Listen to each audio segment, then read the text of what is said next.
번째 강의는 우리 원주 제1교회 역사 요약이라는 제목으로 우리 이성우 장로님께서 우리 발표해 주시겠습니다.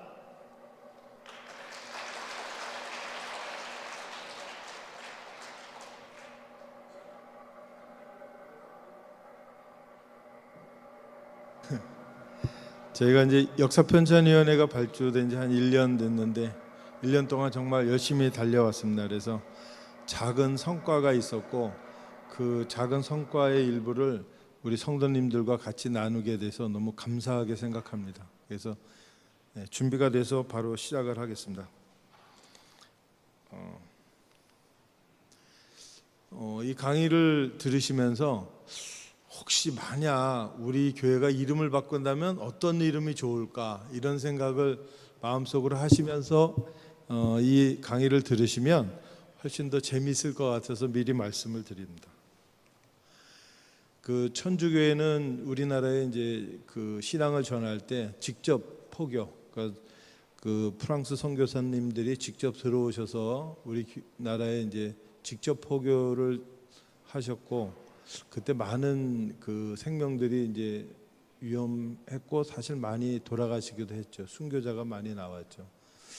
일본 개신교에서는 이제 간접 선교라는 걸 했는데 이 간접 선교는 그 의료와 교육을 앞세워서 먼저 사람들의 마음을 달래주고 그리고 전도를 하는, 그렇게 해서 전도와 의료와 교육이 함께 가는 그런 사역을 했습니다. 그래서 전도를 위해서는 이제 교회에서 목사님들이 사역했고 의료를 위해서는 병원에서 이제 의사들이, 그다음에 그 교육기관에서 학교에서는 이제 교사들이 이렇게 사역을 하게 돼서 이런 걸 3사 사역이라고 저희가 표현을 하고 있습니다. 다음 주십시오.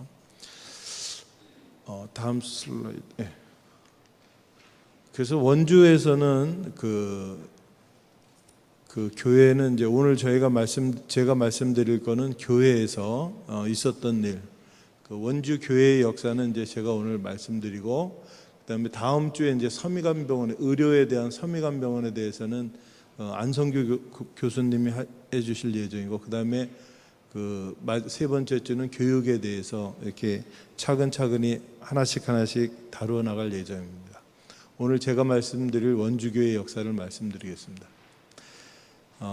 저희가 잘 알고 있죠. 1905년 4월 15일 이날은 토요일입니다. 근데 그 이날 남감리회 소속 무스 선교사님께서 서울에 있는 그 장의원 권서라는 분과 함께 원주를 방문해서 그 풀밭에서 예배를 드린 게 이제 저희 예배의 시작입니다. 그래서 첫 예배는 장서환, 김봉규, 안인혁, 한치선 이렇게 네 분과 예배를 드린 걸로 되어 있습니다.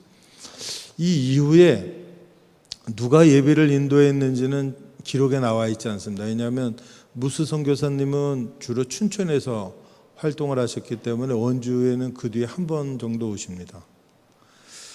이분이 무스 선교사님, 남감리의 무스 선교사님 모습과 그 가족이고요. 그래서 그 뒤에 한 1년쯤 있다가 우리 교회 첫 번째 정말 기적 같은 일이 벌어집니다.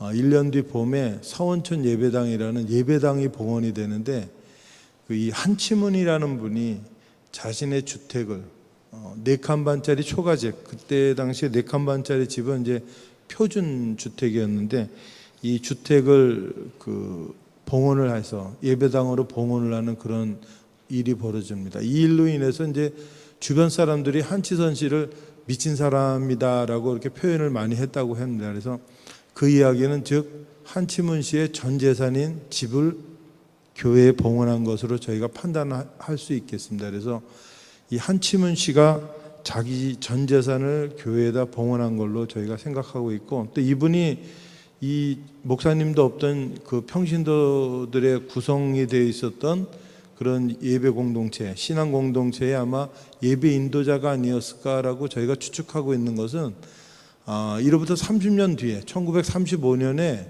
그 문막 감리교회의 담임 목사님으로 한희문 목사님이 1년 동안 심우하신 기록이 있는데 그 한희문 목사님이 이 한치문 씨의 아들이 됩니다. 그래서 자기의 전 재산을 교회에 봉헌했고 30년 뒤에 자기 아들을 목회자로 키워낸 그분이 이 시절에 그 우리 교회 신앙 공동체의 그 예배 인도자가 아니었나 지금 저희가 그렇게 추측은 하고 있는데 한치문 씨에 대한 자료는 일체 없습니다. 저희가 앞으로 이 말씀을 드리는 것은 혹시라도 한치문 씨나 이 한씨 집안에 대한 기록이나 이야기를 알고 계신 분 있으면 저희 역사편찬위원회에 제보를 좀 해주셨으면 고맙겠습니다. 이게 그 서원천 예배당입니다. 1906년부터 10년 동안 저희 첫 번째 예배당으로 이제 예배를 드렸던 그곳이고요.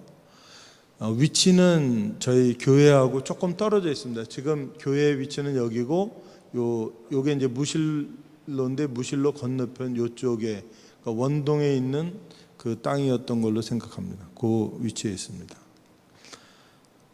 이 사진이 이제 그 저희 역사책에 항상 시그니처한 사진으로 등장하는데 무슨 사진인지 저희도 잘 모르다가 이번에 서원천 예배당 봉헌 예배하는 사진이었다는 걸 알게 됐습니다. 그래서 1906년 6월 2일 날 춘천지방구역회가 원주에서 열렸는데 그때 서원천 예배당이 그러니까 봄에 예배당이 헌납됐고 봉헌 예배당은 이제 6월 2일 날 하게 됐습니다. 이 날에 대한 기록을 좀 보시면 그 그리스도 신문 1906년 8월 달 신문에 리도큐라는 분이 기고문을 내는데 이 기고문의 내용이 뭐냐면 원주 서원천 예배당에서 춘천지방 개사회가 열렸다. 춘천구역 담당 목사님인 무스 목사님하고 개성구역 담당 목사님인 저다임 목사님이 참석을 하였고 그분들이 20명에게 세례를 주었다 이렇게 되어 있습니다. 그리고 이날 오신 분들은 춘천구역 내 50교회 1150명의 교우 중에서 35개 교우 직분 있는 형제 120명이 참석했다 이렇게 됐습니다. 그래서 이날 그 세례받은 20명 중에 한 절반 정도는 원주 교인인 걸로 저희가 판단하고 있는데 이때 세례받은 교인분들 중에서 이제 저희 교회 최초의 목사님도 나오고 장로님도 나오고 그런 기록들이 있더라고요. 그다음에 이제 1905년에 이제 저희가 창립은 됐지만 한 2년 있다가 북장로교회로 그 선교 지역이 편입됐다가 다시 2년 뒤에 미 북감리교회로 또 선교 지역이 이관돼서 저희 교회 1909년 9월에 첫 번째 담임 목사님인 권신일 목사님이 이제 원주에 도착을 하십니다. 이게 선교 지역 분할 협정이라는 건데 여기 보시면 요 가운데 노랗게 돼 있는 요게 철원, 춘천 이렇게 돼 있는 요 가운데 노란 부위가 남감리회의 선교구역이고 그 밑에 있는 분홍, 원주를 기점으로 하는 요 분홍색, 그다음에 충청도, 강화도, 요 해주 연안 여기가 그 북감리교회의 선교 영역입니다. 이렇게 파란색으로 보이는 경상도하고 이 그 평안도는 북장로교회의 선교구역이었습니다. 그럼 우리 교회의 정체성이 무엇인가에 대해서 잠깐 말씀드리면 물론 우리가 제일 교회죠. 그래서 원주에서 제일 먼저 생긴 교회다. 원주에서 제일 좋은 교회다. 원주의 어머니 교회다, 모교회다 이런 표현을 많이 쓰는데 이제 외부적인 것이고 저희의 신앙적인 DNA는 뭔가 저희는 교회 개척을 하는 교회, 교회 개척의 역사를 이어가는 마치 안디옥 교회 같은 원주에서 안디옥 교회의 역할을 했던 그런 교회로 판단하고 있습니다. 동의해 주실지 모르지만 저희가 신앙적 유전자는 안디옥이다. 그럼 왜 우리가 이런 표현을 쓰는가? 저희가 지난 120년 동안 했던 일입니다. 원주와 인근 지역에 20개의 감리교회를 개척합니다. 이거 맨 앞에 있는 세 개는 해방 전에 했던 교회고 해방 후부터 이렇게 차근차근 일정 기간 동안에 저희가 감리교회를 20개를 개척을 했는데 이런 정도 규모의 교회 개척의 역사를 갖고 있는 교회는 그렇게 많지가 않습니다. 요거는 1996년 이후에 필리핀에 17개 교회를 개척을 했습니다. 그래서 여기 있는 교회 명단인데 개척하고 재건축은 무슨 차이가 있느냐? 개척은 그야말로 아무것도 없는 땅에 땅 사고 교회당 예배당 짓고 거기 운영할 수 있는 운영비와 사람을 보내고 해서 교회를 정말 그야말로 애들 말 때나 맨 땅에서 시작한 것은 개척이고, 여기 있는 재건축은 그 필리핀이나 인도네시아는 그 워낙 자연재해가 많아서 교회가 원래 있었는데 자연재해 때문에 예배당이 부서져서 예배당이 없어진 경우, 그럴 경우에 예배당을 다시 지어준 것을 저희가 재건축이라고 표현합니다. 인도네시아에도 이렇게 5개 교회를 개척하고 있고, 올해도 또 개척의 역사가 이어지고 있습니다. 저희 신앙의 선배님들이 필리핀에 지었던 반독교회와 산호소교회의 모습인데, 그냥 저희가 허접한 교회를 지어준 게 아니라 정말 그 지역에서 반듯한 교회, 모든 사람들이 부러워하는 그런 건물로 지어주고, 이 교회들은 지금도 그 지역의 어머니 교회로서 잘 성장해서 그 지역의 신앙을 이끌고 있는 좋은 교회들로 지금 자라고 있습니다. 그러면 이제 저희 목사님 얘기, 첫 번째 목사님 얘기로 넘어갑니다. 초대 담임 목사님 권신일 목사님은 강화도 북부 지역에 있는 홍이마을 출신인데, 원래 이름은 승희였는데 신앙생활하면서 이름을 신일로 바꿉니다. 저희 교회에서 아마 권신일 목사님에 대한 얘기를 저도 그 이전에 몰랐고 여러분들도 잘 몰랐었던 이유는, 저에게 백년사에 보면 권신일 목사님에 대한 이야기는 4줄에 불과합니다. 이게 저희 교회 백년사 길에 나와 있는 건데 역시 권신일 목사님 사진은 없습니다. 담임 목사님실에 있는 그 역대 담임 목사님 사진 진열에 맨 앞에 있어야 될 권신일 목사님 사진 없습니다. 저희도 사실 이분에 대한 걸 잘 몰랐다는 거죠. 이분이 권신일 목사님이고, 이분이 사모님이셨던 황브리스길라라는 분인데, 이분들의 이야기를 들어가기 전에 이분들이 강화도 출신이어서 강화도의 선교 이야기를 잠깐 하고 넘어가는 게 좋을 것 같아서 하겠습니다. 이 강화도의 첫 번째 교회는 그 보시는 바와 같이 교산교회라는 데입니다. 그 존스 선교사님이 그 강화도의 첫 번째 신앙인 이성환과 그의 어머니에게 세례를 주기 위해서 그 강화도에 왔다가, 그 강화도에 사는 사람들이 워낙 세게 반대를 하는 바람에 참 어려움을 많이 겪었습니다. 그때 이제 서당문장 그 김초시 어른이라는 이분이 워낙 세게 반대해가지고 내 땅 밟고 지나가면 그 이승환이 니네 집 불질르겠다 그래갖고 감히 땅에 발을 딛지 못했던 그런 시절이었죠. 왜 그렇게 이 사람들이 하느냐 하면 바로 얼마 전에 있었던 병인양요 때문에 했습니다. 이 병인양요는 그 고종 3년, 그러니까 그 대원군에 의해서 주도된 그 천주교 박해 사건인데, 이때 우리나라에 있는 천주교 그 프랑스 신부 12명 중에 9명이 처형을 당합니다. 한 사람이 살아서 북경으로 도망가서 북경에 있는 그 프랑스 해군 함대 로즈제독한테 이런 얘기를 전하니까 이분이 함대를 몰고 와가지고 강화도에 상륙해서 강화읍을 점령을 하고, 그 뒤로부터 이제 강화도 전 지역을 그냥 약탈을 해버립니다. 그래서 이 보복성 전쟁을 이렇게 약탈하고 방어하고 우리 중요한 문화재 다 가져가고 정말 좀 심각한 전쟁 범죄를 저질렀기 때문에 이 병인양요를 겪은 강화도 사람들은 서양 사람들이라면 거의 이를 갈고 있을 정도였죠. 몇 년 있다가 또 신미양요가 벌어집니다.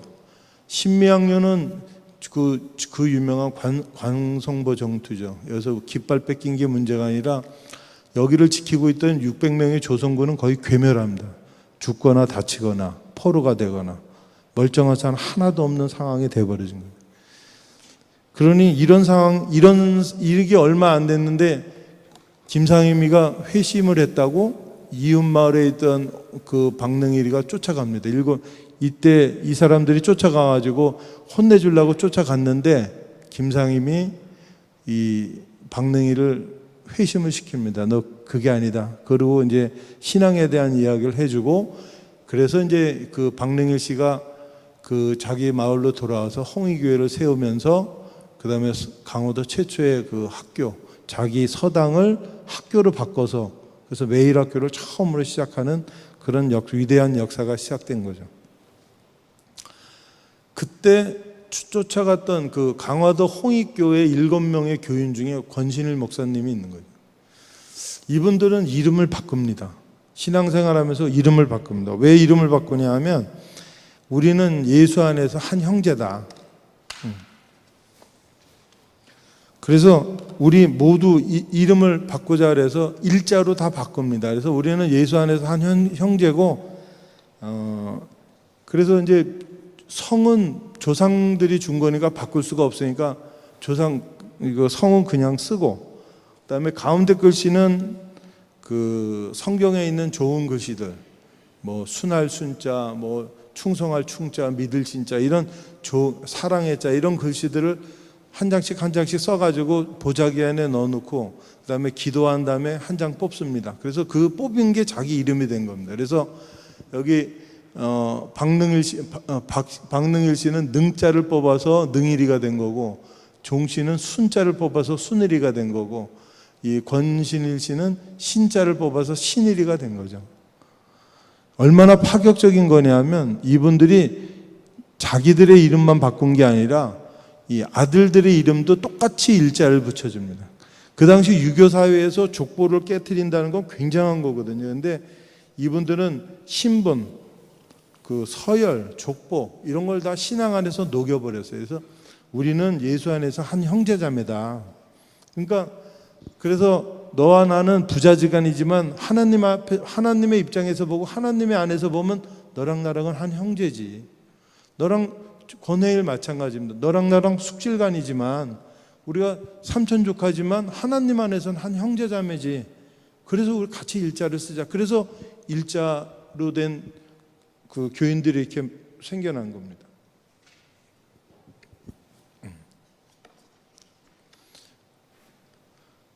이 사람들이 60명이 이렇게 이름을 바뀌었습니다. 이렇게 한두 사람 바꾼 게 아니라 이렇게 많은 사람이 바꾸고, 이거 빨간 글씨로 적어 놓으신 분들은 다 목회자가 돼서 이 강화도의 그 선교를 위해서 쭉 그 전도 여행을 떠납니다.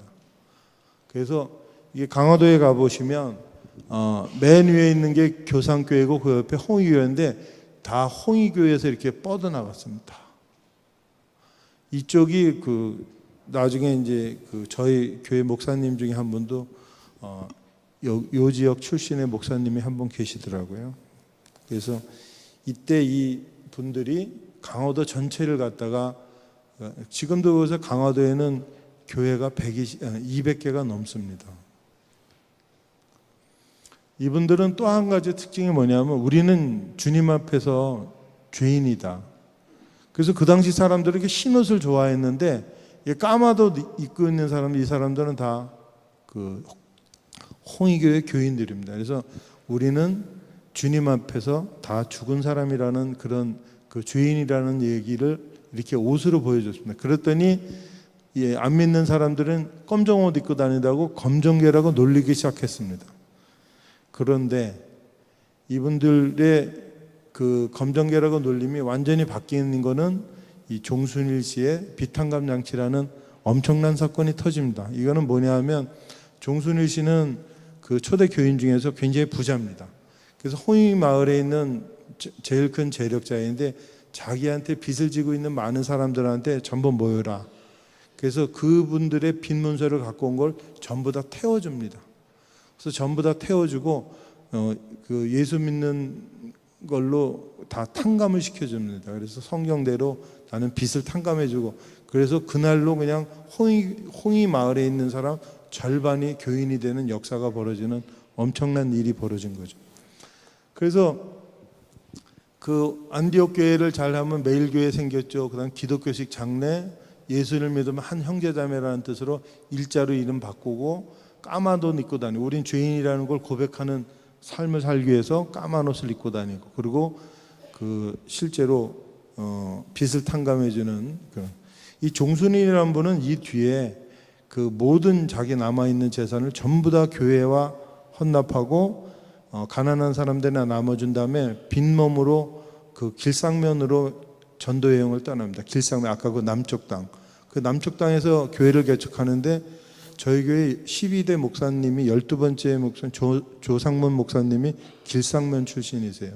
그러니까 우리가 강화도랑 그렇게 많이 떨어져 있지 않더라고요. 이게 옛날 홍익교회 모습입니다. 저희가 첫 번째 낸 그 베이직이라는 책의 이름도 저희 그 역사편찬의 어느 권사님께서 아이디어를 주신 건데, 우리는 주님 안에선 한 형제자매다, 이런 뜻으로 Brothers and Sisters in Christ, 이래서 주님 안에서 한 형제자매, 이런 앞자를 딴 그걸 한 거죠.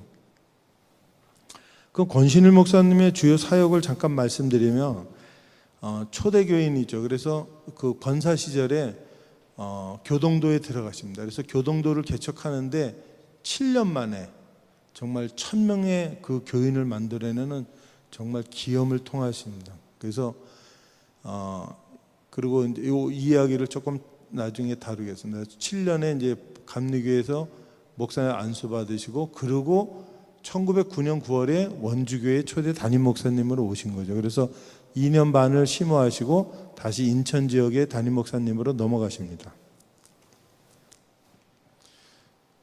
이 교동도로 들어갈 때 자기 부인한테 한 이야기입니다. 우리가 교동도로 이사하는 것은 우리에게 고난이 될 수 있어. 그러나 하루 한 끼만 먹게 된다면 굶어 죽지는 않을 것이요. 그래서 교동도에 초가를 들어가서 초가 한 채를 빌려서 예배 처소로 삼고 정말 하루에 한 끼 먹으면서 전도를 이어가는 그런 목사님이 되신 거죠. 이 교동선교 100년사 70페이지에 나오는 이야기입니다. 이 교동도를 잠깐 보시면, 교동도가 어디냐면 여기 이제 강화도인데 요게 교동도입니다. 교동도 보시다시피 전부 평지고 산은 별로 없습니다. 이 섬은 이 섬의 역사를 잠깐 말씀드리면 고려 시대로 올라갑니다. 고려 시대에 이제 몽고족이 쳐들어와 가지고 이쪽 개경에 있는 사람들이 강화도로 천도를 해서 몽고하고 싸우는데 39년 동안 싸웁니다. 근데 개경하고 그 개성 송도 근처에 있는 사람들이 너무 많이 여기를 들어오니까 이 쌀이 없어서 이 교동도를 전부 간척합니다. 원래 교동도는 섬이 4개의 섬으로 되어 있었는데 여기를 좀 간척을 해서 다 섬을 붙여버리고 그 간척지에다가 농사를 져서 이 교동도의 쌀로 여기 사람들을 먹여 살린 거죠. 그래서 지금도 이 교동도 가시면 쌀이 굉장히 유명합니다. 그래서 그 교동도 사람들 말대로는 자기네가 우리나라에서 제일 좋은 쌀을 만들고 있다고 얘기하는데, 가면 정말 여기서 교동도 쌀을 팔더라고요. 그런 지역입니다. 이제 교동도가 그러면 평탄한 그 선교의 단기간 내에 많은 교인들을 얻을 수 있을 정도로 편안한 지역이냐? 그렇지 않습니다. 여기는 우리나라 최초의 향교가 고려시대 때 만들어진, 그래서 대부분의 지식인들은 다 유학을 숭배했고, 또 유학의 숭배 정도가 우리는 이 향교에서 그 공자님을 모시고 있기 때문에 다른 향교와는 달라. 우리는 정말 그 자부심이 뿜뿜해 이런 향교이기 때문에 이들 자존심이 만만한 자존심이 아니었습니다. 그리고 이제 선교가 시작된 1902년도에 그 한반도 서부 지역에 가뭄이 심해가지고 강화도에도 이제 가뭄이 심했는데, 이 산이포교회라는 거는 그 강화도에서는 강화읍 다음으로 큰 교회입니다. 그 교회가 그 해체될 정도로 그 가뭄이 심해서 교인들도 많이 떠난 거죠. 또 하와이 이민이 있습니다. 1902년에서 5년 사이에 약 우리나라 사람 7,000명 이상이 하와이로 이민을 갔는데, 하와이 이민을 주도한 건 전부 기독교인입니다. 그래서 이 지역에 있는 목사님들도 그렇고 기독교인들도 그렇고 하와이로 너무 많이 가서, 사실 이때 강화도뿐만 아니라 교동도 모든 지역에 있는, 인천 지역에 있는 모든 교회가 교인이 줄 그럴 시절이었던 거죠.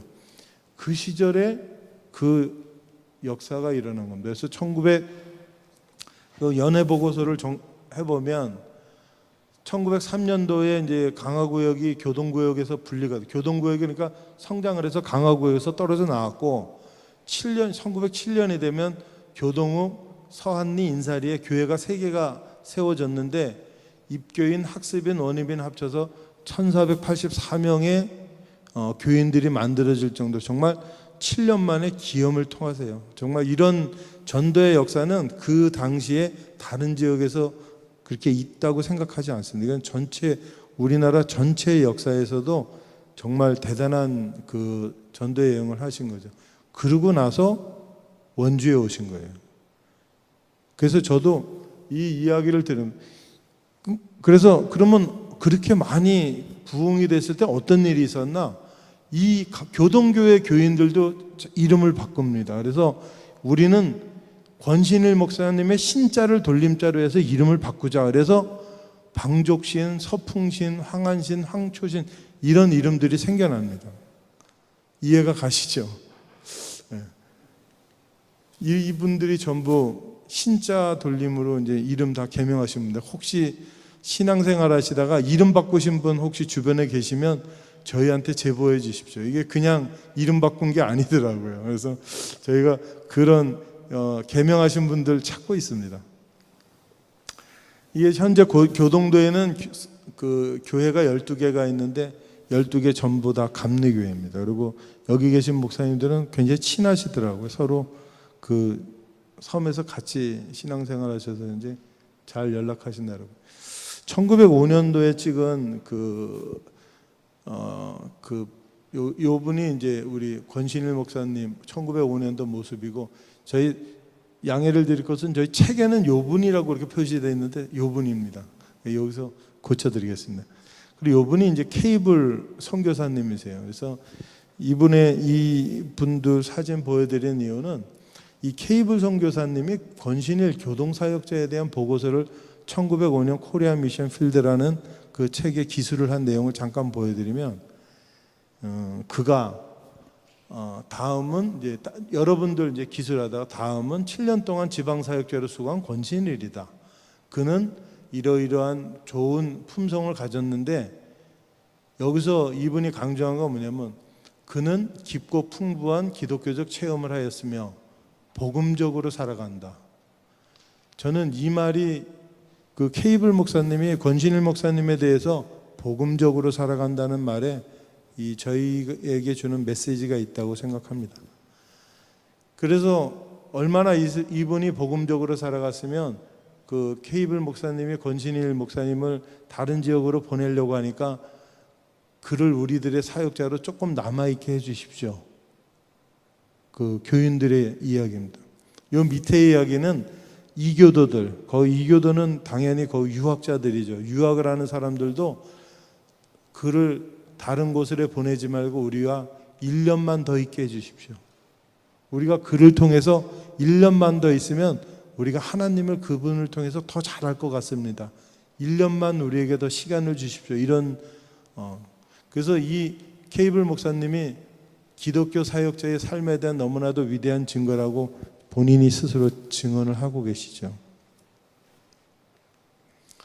사모님 얘기를 하겠습니다. 원래 그 이분 이름 황신혜입니다. 근데 황브리스길라로 이름을 바꾸셨습니다. 이분은 정말 전천후 전도 부인이자 매일학교 교사입니다. 요분이 이제 권신일 목사님, 요분이 그 사모님이셨던 황브리스길라.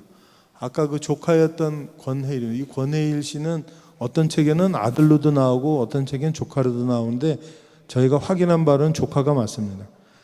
가장 권신일 목사님을 따랐던 자손이자 정말 신앙적 동지이고, 이분도 권신일 목사님의 그 삶을 받아들여서 본인도 교동도 옆에 있는 또 조그만 섬으로 교회를 개척하러 들어가는 그 역사를 띠고 있습니다.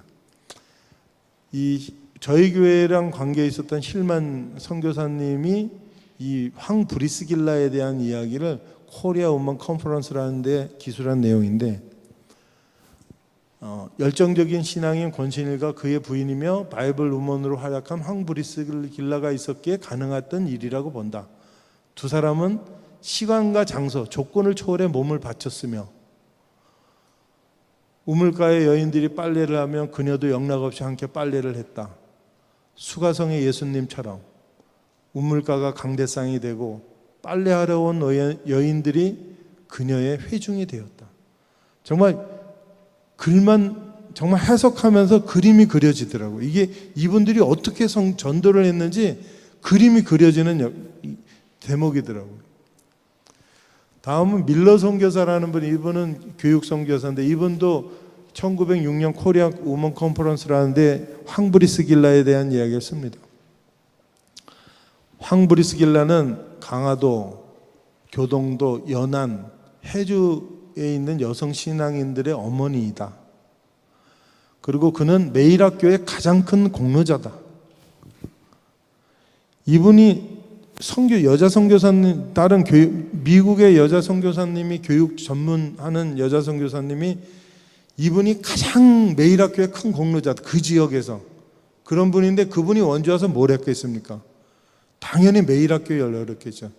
저희 교회 역사책에는 아직 없지만 저희 생각에는 마지막에 찾다 마지막에 한 구절을 찾았어요. 어떤 게 있었냐면 1913년에 그 앤더슨 선교사 부인이 원주에 왔을 때 본인이 매일학교를 하려고 찾아봤더니 목회자의 부인들, 목회자의 사모님들이 이미 매일학교를 하고 있었다라는 기록만 있습니다. 그래서 저의 보기에는 원주에서 매일학교는 아마 황브리스 길라가 시작을 했고 그 이후에 목회자들이 같이 이어서 목회 사모님들이 같이 사역을 하지 않았을까 그런 생각을 합니다.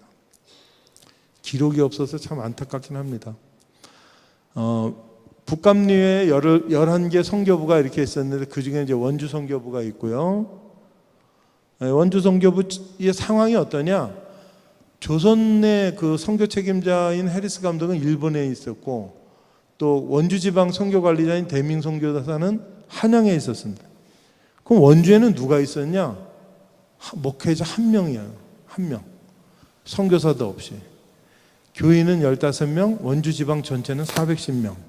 이게 1909년 당시에 우리 교회의 상황입니다. 북감리교회 교인 통계 수인데 1910년, 11년, 12년 보면 약 1000명씩 늘어나는 1000명이 차이 안 되게 늘어나고 있습니다. 이거는 조선 감리회 전체, 미 감리회, 북감리회 전체의 통계이니까 그 당시 우리나라 전체의 미 감리회에서 교인이 1000명씩 늘어나고 있어서 그 시절이었습니다. 그런데 원주에서 1909년 9월부터 5년 사이에 우리 교회는 70명으로 늘었고 원주 지방은 3,100명으로 늘어나는 엄청난 일이 벌어집니다. 누가 이런 일을 했을까?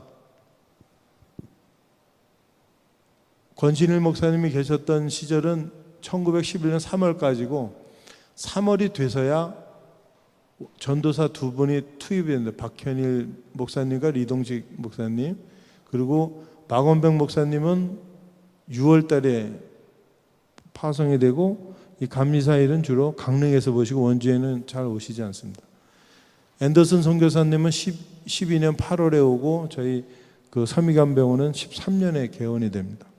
그 노블 선교사님이 그 들어오셔서 이 전체 원주 아까 얘기했던 여주, 원주, 평창, 강릉, 울진까지 그 지역을 한번 돌아보시고 나서 야 이거는 너무 멀다, 너무 위험하다.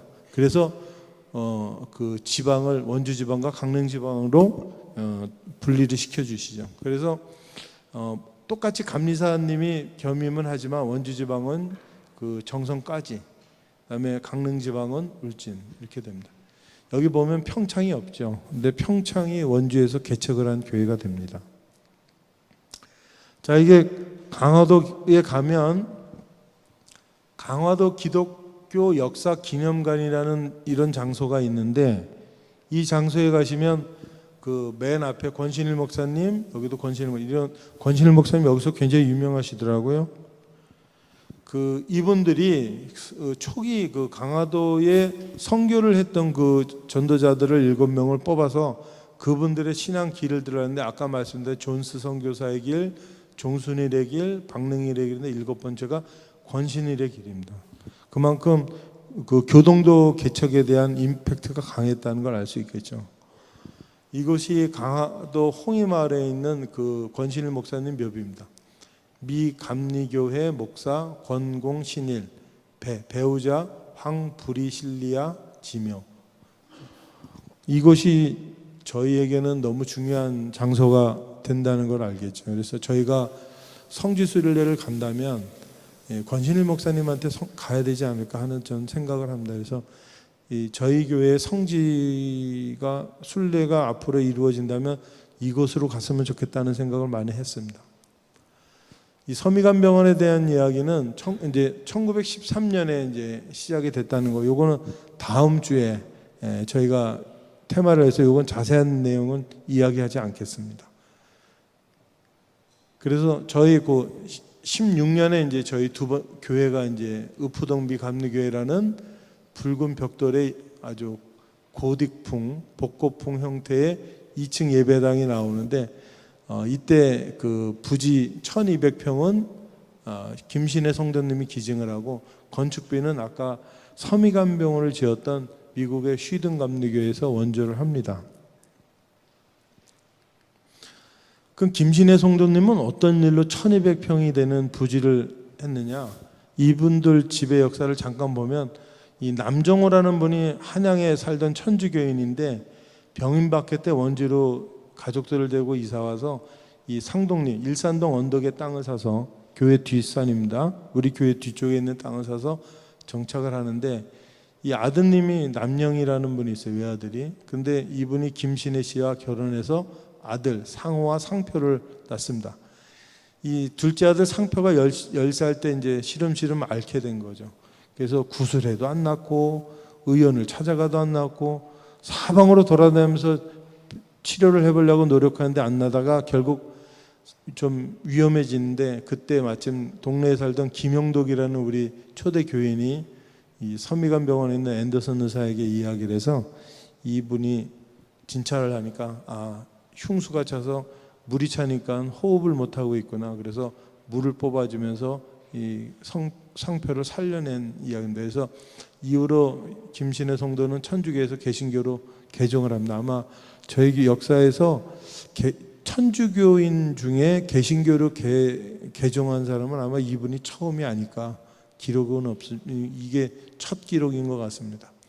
이 남상표 씨는 목숨을 건진 뒤에 76세까지 살고 밑에 자녀 5남 2녀를 낳고 장수하십니다. 이게 이제 그 땅이었는데 그 옛날 땅. 혹시 오래되신 교인분들은 이 돌을 기억할지 모르겠습니다. 저도 이 돌을 기억합니다. 왜냐하면 제가 원주 유치원 다닐 때 그 저희 교회 마당에 있던 돌이거든요. 그래서 이 돌을 옆에서 늘 뛰어놀던 그런 기록인데 이 돌이 지금은 원주 그 박물관에 이렇게 잘 전시가 되어 있습니다. 그 기록을 보니까 여기 잘 보이실지 모르겠는데 고려시대 천수사의 폐사지에 있었던 돌이구나 이렇게 기록이 나오더라고요. 그래서 저희 그 교회 터가 고려시대에 절터였다는 걸 알게 됐습니다. 이거는 앤더슨 선교사님이 작성한 건축비 내역서입니다. 여기 보시면 2,918불 그 당시에 이런 여러 가지 그 교회 건축에 이건 원본이고 요거는 이제 저희가 그 보기 좋게 쓴 것인데요. 이 쉬든 감리교회 건축비를 2,918.68달러 약 그 당시 돈으로 6,000원이었는데 이거를 현재 가치로 환산을 한번 해봤습니다. 그랬더니 2010년대 미화 1불은 현재 20만 원의 가치가 있습니다. 그래서 20만 원을 곱하니까 한 5억 8천 정도 되고 금으로 환산했을 때 1910년에 1원이 금 2푼 0.75g이었기 때문에 이게 약 4,500g의 금이었거든요. 이걸 현재 금 시세 한 돈에 35만 원으로 계산하면 약 4억 2천 정도 되는 돈입니다. 그러니까 최소한 요 중간점 한 5억 정도는 되는 큰 돈이었던 거죠. 그 당시에서도 큰 돈이지만 지금도 엄청 큰 돈이었던 거죠. 이게 그 의푸동 미 감리교회입니다. 그래서 그 붉은 벽돌로 된 2층 예배당 여기가 종탑이었고요. 여기가 예배당 아니었는데 요 종탑 밑에서 이제 그렇습니다. 이 의푸동 감리교회의 의미는 뭐냐면 이로써 이제 교인들이 늘어나기 시작해서 드디어 이제 교인 수가 100명이 돌파가 됩니다.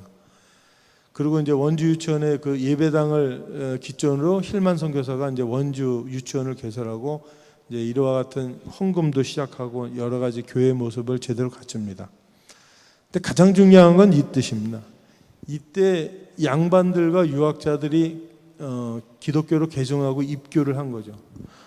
이 당시에 그 유학자들의 생각은 뭐냐? 그 조선왕조 500년을 지탱하던 유학은 이미 시효를 다했구나. 이제 더 이상 나라를 이끌고 갈 힘이 없다. 왜? 우리가 숭상하던 중국이 그 저기 영국, 프랑스 이런데 뭐 함대들한테 농락당하고 과학과 기술로 무장된 일본이 청일전쟁에서 청나라를 깨부시고 이런 거 보니까 야 이거 유학을 가지고 이 나라를 끌고 가는 거 이미 끝났구나라는 걸 이 사람들이 인정을 하기 시작한 거죠. 자기가 유학자임에도 불구하고 이 땅에 1000년의 역사를 갖고 있는 불교 절대 좋아하지 않았습니다. 이미 고려 시대의 불교의 그 피해가 너무 컸었기 때문에 그 불교를 배척하는 사람들이 대부분 유학자였거든요.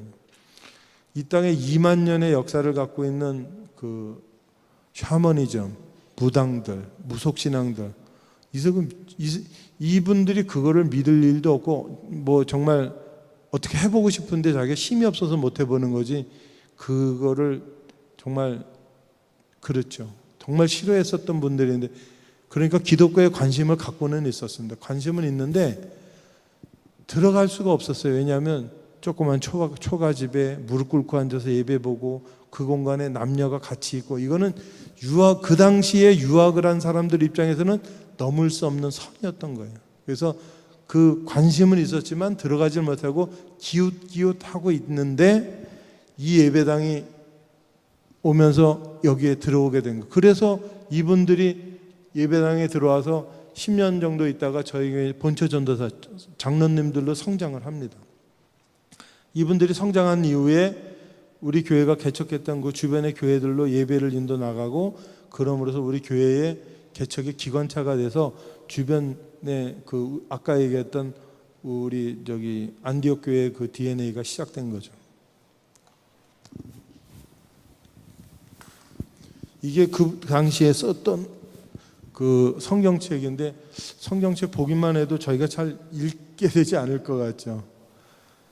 이게 이제 그 당시에 있었던 그 한문 사실 이게 저도 읽어보면서 이게 우리나라 책인지 한문인지 뭐 도저히 감이 안 오죠. 이렇게 어려운 한글들이 있으니까 아 이게 쉽지 않았겠구나 그 생각을 하게 됐습니다.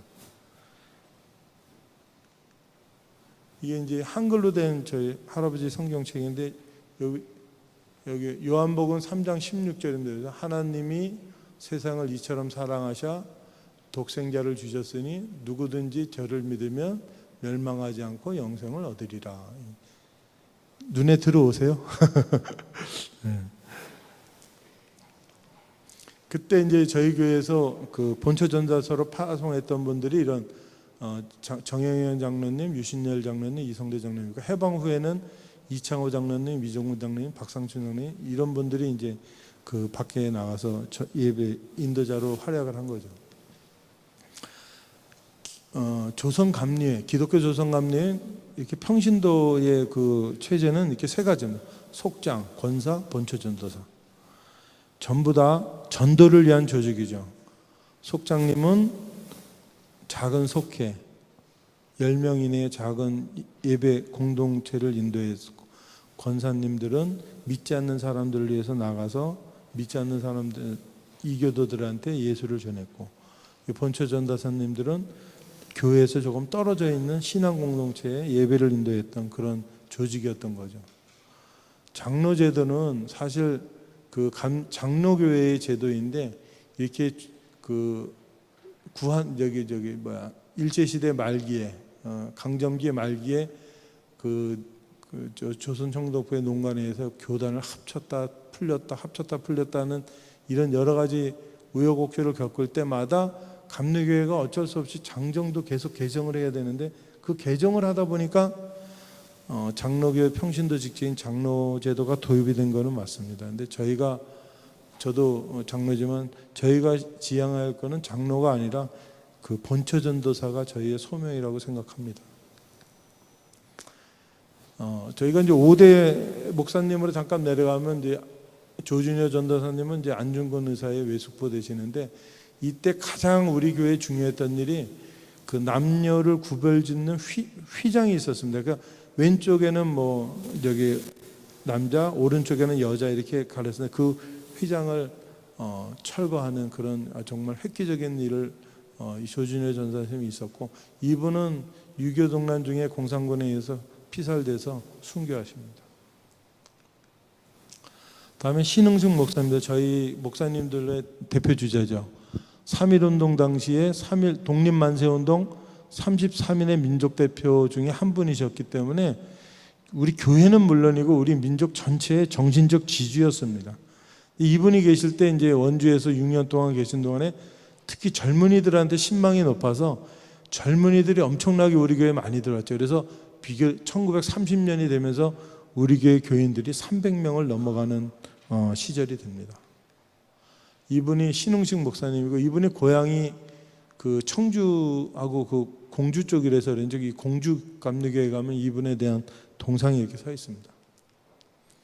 드디어 1930년에 우리 교인도 300명이 넘었지만 조선 감리교회에 아주 큰 일이 벌어지죠. 그래서 미 북감리회하고 미 남감리회가 통합이 돼서 기독교 조선 감리회가 출발되는 정말 감격적인 일이 벌어집니다. 그러나 10년 뒤에 이제 일본 제국주의에 의해서 우리 교회들이 너무 순환을 많이 겪죠. 그래서 이런 여러 가지 안 좋은 일이 있었는데, 이때 이제 우리 교회도 저희가 해방 전에 교회 3개 개척했었는데 만종교회랑 관설교회를 문을 닫게 합니다. 왜냐하면 1계면 1교회 원칙이라는 것을 내세우면서 교회를 강제로 문을 닫게 만든 거죠. 그래서 저쪽 장양리에 있던 장양교회 하나만 남기고 다 문을 닫습니다. 그 교회 종도 뺏기고 교인들도 많이 감소되고 그러던 중에 이제 그 일본의 패망으로 이제 해방을 맞게 됩니다. 그 시절에 저희 교회에 이제 계셨던 그 담임 목사님이 차경창 목사님이세요. 차경창 목사님은 그 일제 말에 그 고생도 많이 하셨는데 끝나고 6.25 터지자마자 공산당한테 또 순교당하는 그런 정말 비운의 목사님이세요. 나중에 요분에 대한 일대기는 저희가 근대사, 우리나라의 현근대사의 문제점이 무엇인지를 잘 설명하는 인생이어서 요거는 저희가 정리가 잘 되는 대로 혹시 다음번 세미나가 있으면 그때 말씀드리도록 하겠습니다. 저희가 감리교회만 개척한 게 아니라 장로교회도 개척합니다. 1904 해방 이후에 북쪽에 있었던 그 장로교인들이 많이 옵니다. 아까 말씀드렸지만 그 이북에는 그 대부분의 다 장로교회 지역이 많았었기 때문에 그분들이 월남하면서 원주에도 좀 있었죠. 그때 그 원주에는 장로교회가 없었죠. 원주는 감리교회 선교 지역이라서. 그래서 이분들 중에 장로교인들 중에 18분이 저희 교회 이제 예배를 참석을 하고 계셨어요. 장로교인 중에. 저희 교회에서는 이분들 아마 이신학 장로님, 김명호 장로님 굉장히 유명한 분들인데 이분들을 따로 그냥 배척하거나 그런 게 아니라 장로교인끼리의 속회를 구성해서 그분들이 속회 예배를 드리면서 신앙생활을 유지할 수 있도록 배려를 해줍니다.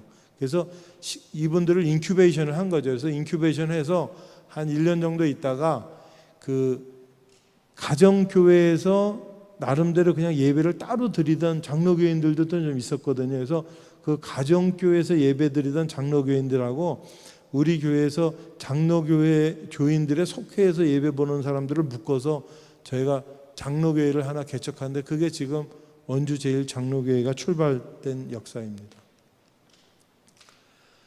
6.25 전쟁 중에 우리 교회는 정말 이렇게 하나도 남지 않고 다 끝났어요. 왜냐하면 공산군들이 혹시 교회에 들어가 있으면 유엔군이 폭격하지 않을까 하는 생각을 했다고 합니다. 그런데 유엔군이 자비가 없죠. 공산군이 있는 본부는 다 철저하게 폭격을 해서 저희 교회는 정말 돌 하나도 남지 않고 다 이렇게 무너져 버린 상황입니다. 그래서 교회를 지을 수 있는 여력이 없어서 군대에서 미군이 보내준 군대 천막으로 이제 예배처를 삼가지고 예배를 드리면서 교회를 세 개로 나눕니다. 1교회, 2교회, 3교회. 그 중에 이제 그러면서 우리 교회는 원주교회에서 원주 제1교회로 이름을 바꾼 거죠. 그때 이제 제2교회로 만들었었던 교회는 나중에 커서 학성교회가 되고 현재 큰나무 교회로 성장을 했습니다. 3교회는 한 2년 정도 있다가 교회 개척으로 이어지진 않고 다시 본 교회로 흡수가 됐습니다. 그래서 1955년도 창립 50주년 때 저희가 이제 석조 건물 흰색 그 돌로 된 120평 규모의 약 400석 규모의 그 교회를 다시 짓게 됐는데 미 감리교 선교부에서 교회 건축 비용으로 좀 많이 보내줘서 이 돈을 기반으로 저희 교회가 다시 건물을 짓습니다. 그래서 이것이 이제 그 돌 예배당이죠. 정말 아름다운 돌 예배당이었고 이 안에 교인들이 처음에는 의자가 없어서 바닥에 앉아서 예배드렸는데 요 분이 건축위원장이었던 김종호 장로님 요 분이세요. 그래서 한 몇 년 있다가 1965년부터 10년 정도부터는 저희가 이제 교인 수가 많이 늘어서 1부 예배와 2부 예배를 드리기 시작한 게 1965년입니다. 그러다가 이제 10년이 더 지나서 저희가 너무 많은 교인들이 늘어났습니다. 그래서 그때 소위 말하는 칠각지붕의 대성전 1200석 규모의 그 성전을 짓는데 이때 교인들이 헌금을 1,400만 원을 한 헌금으로 이 예배당을 다 짓습니다. 그래서 빚 없이 예배당을 지어서 또 외부의 도움 없이 첫 예배당을 해서 너무 좋아하셨던 그 예배당인데 그 예배당이 이런 모습입니다. 여기가 이쁘고 이 안에가 이제 제단이 있는데 요거는 종탑이 아니라 요게 유리창입니다. 그래서 이 유리창으로 11시가 되면 햇빛이 11시가 되면 이 햇빛이 이걸 여기를 통해서 안으로 들어오는데 어디로 들어오냐면 이 제단에 있는 십자가에 햇빛이 탁 비칩니다. 그래서 11시에 그 입전성 거룩 그때 이제 거룩 하면서 입전성이 시작할 때 이 노쇠로 된 이 십자가에 그냥 햇빛이 탁 때려요. 그래서 그냥 환하게 햇빛이 빛나는 그런 그 11시 예배를 드려서 아마 이 예배당에서 예배 드렸던 분들은 그 노쇠로 된 그 십자가에서 그 햇빛이 확 빛나는 그 상황을 아마 많이 그것만 해도 굉장히 은혜가 됐다고 그러신 분들이 많더라고요. 이게 그런 그 당시에 이제 여성교회 임원들 많이 저희가 이름은 생략해야겠습니다. 그래서 이분들이 몇 년 있다가 여기 보면 총동원 3,000명 전도주일 뭐 이런 게 써 있죠. 그래서 우리 3,000명 전도하게 해주세요라고 정말 열심히 기도를 했더니 저희가 정말 이런 3,000명이 오는 정말 큰 교회로 많이 자랐습니다. 이게 저희 그 90주년 기념 예배당 예배 모습입니다. 저희 교회의 역사를 맞이하면서 과연 오늘의 우리가 과연 우리의 미래를 생각할 수 있을까 하는 데 대한 정말 조심스러운 마음이 있습니다. 우리 선조들은 우리들이 오늘날 신앙생활을 할 정도의 그 환경과 여러 가지 조건을 마련하기 위해서 정말 모든 걸 바쳤었는데 우리는 정말 우리의 후손들한테 그럴 수 있을까 하는 생각을 합니다. 요거는 저희가 사진 몇 장 준비한 거는 아까 말씀드렸던 정영현 장로님의 사진이 요거 하나가 제일 잘 나왔더라고요. 이분이 요분이 신홍식 목사님이고 이분이 모리스 부인 선교사 부인인데 이분이 해방 전에 우리 교회에서 가장 많은 그 활동을 하셨던 분이세요. 외부 예배 인도자로도 많이 나갔지만 무슨 교회에서 무슨 행사만 있으면 다른 분들은 무슨 부서에 하나씩 이렇게 이름이 올라가는데 이분만 한 이름이 3개씩 올라가 있어요. 회계에도 올라가 있고 모두 올라가 있고 하여튼 엄청 열심히 일하셨던 분 같은데 기록도 없고 사진도 없고 그래서 너무 아쉬웠는데 사진에 이렇게 잘 나온 사진이 하나 있어서 제가 갖고 왔습니다.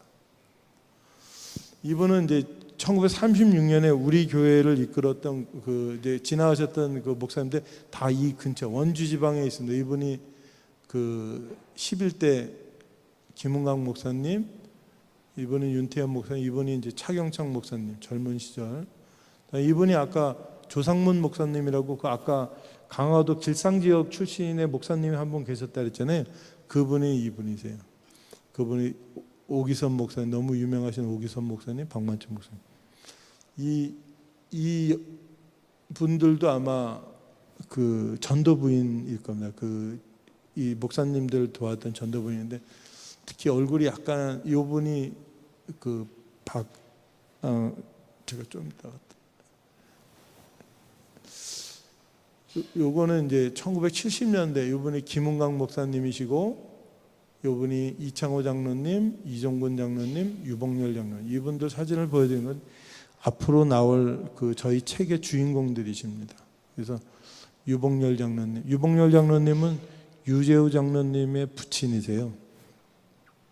그리고 이종근 장로님은 그 따님들이 지금 저희 교회에 몇 분 계시죠. 요거는 이제 주디 선교사님, 김은강 목사님 부부, 이게 나은영 목사님 부부, 요분들이 이제 그 전재희 장로님 부부입니다. 요분도 저 여성교회 회장님 하셨던 분이고, 요분이 이제 문창모 장로님 부부죠. 요분 이희주 장로님, 그다음에 김정호 장로님 부부. 이분들도 이제 다음 그 이야기의 주인공들을 좀 보여드리고요. 저희 그 다음 호부터 그 우리 교회 예배당에서 결혼식 하신 분들 사진 있으시면 다 보내주십시오. 그러면 저희가 스캔을 잘 떠가지고 이렇게 책에다 다 올려드리려고 합니다. 이런 예배당 사진들. 그래서 집에 혹시 계시고 계시면 다 보내주시면 저희가 알아서 하겠습니다. 혹시 제가 하나 샘플 갖고 이분 누군지 혹시 알아보시겠어요? 아시는 분? 잘 모르시겠죠? 유재우 장로님하고 이란희. 그래서 여러분들의 그 젊은 시절에 결혼식 할 때 사진들 있으시면 보내주시면 저희가 이게 다 정리해서 이렇게 말씀드리겠습니다. 그 저희가 이제 역사 관련 사역을 하다 보니까 생각보다 에너지의 소모량이 엄청 많습니다. 그래서 그 저희의 힘이 모자라서 여러분들한테 그 저희 관련 사역, 역사 관련 사역에 대한 일을 하시고 싶으신 분들이 있으면 저희가 도움을 청하니까 흔쾌히 응해 주시기를 바랍니다. 그다음에 그 우리들의 작은 선교 이야기, 신앙 고백 이야기, 아까 얘기했던 그 정말 그 땅 1200평 내는 게 그냥 내는 게 아니잖아요.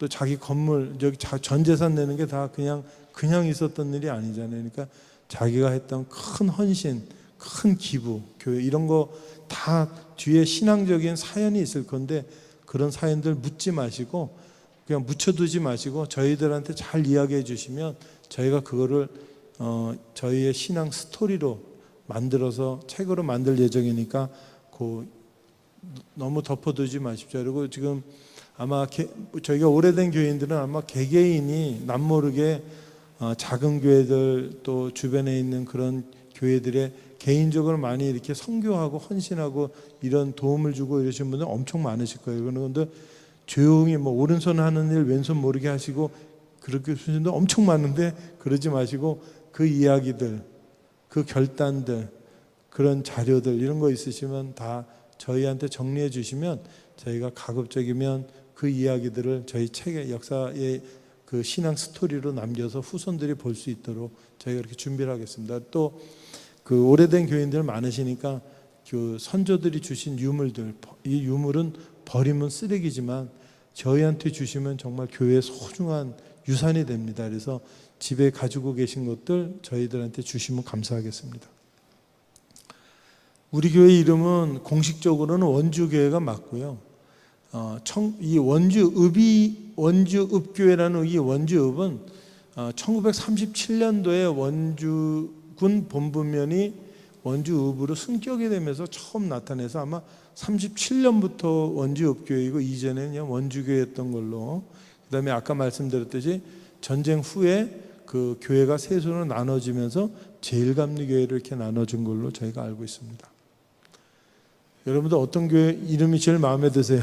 아까 처음에 말씀드렸듯이 교회 이름 혹시 어떤 게 좋을지 한번 생각해 보셨어요?